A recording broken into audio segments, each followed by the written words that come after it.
الشمس مالت للغروب رغم أن الشمس مالت للغروب رغم أن الليل قد صار غريب رغم أن الليل قد صار غريب رغم أن الشمع ذاب. في صبيحة أيام الأسبوع المنصرم تلميذ خرج إلى المدرسة، أمه تودعه، رفاقه ينتظرونه، يركب الحافلة متجها نحو المدرسة، نحو العلم، نحو المعرفة، نحو الرعاية، نحو التربية، نحو الأشقاء والأتراب والأصدقاء، نحو المربين، بنية العودة إليه. في طريقه شاء القدر حادث سير، لحظات وإذا بالسيارة تنقلب عليه فتهشم له رأسه، مات من حينها. يا لله، والله من شاف ذلك المنظر ما استلذ عيش أيام. ما زلت إلى الآن وفي مخيلتي ذلك المنظر عندما كنت مشاركا في تقصيله.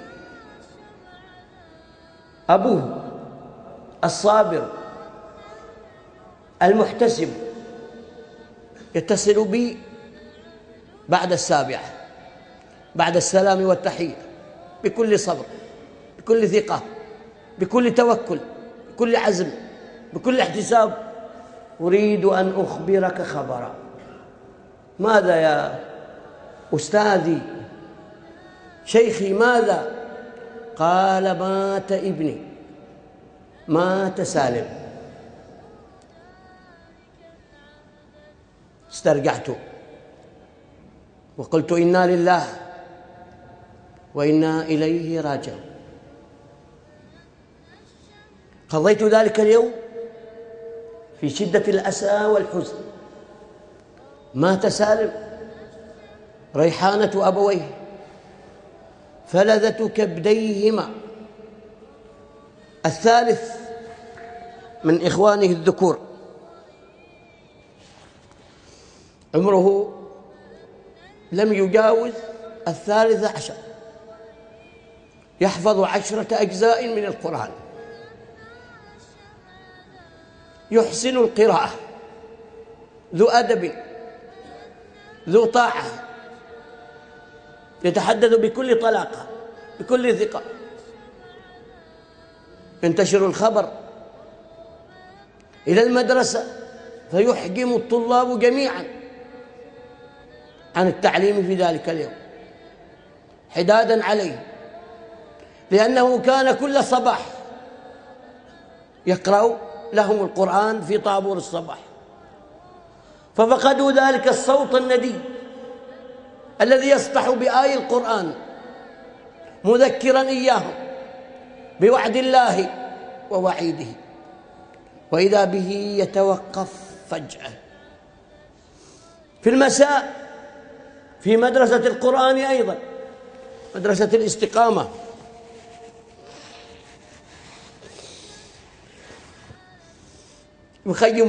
يخيم الحزن والعساء على الأساتذة والمعلمين، لأنهم فقدوا سالما من بينهم في لحظات. جاءوا إلى التعزية كل منهم يسلم على أبيه ويقول له: أنا صديق سالم، مما دعا أباه يبكي كثيرا. وقد علمته أنه رجلا صبورا متجلدا.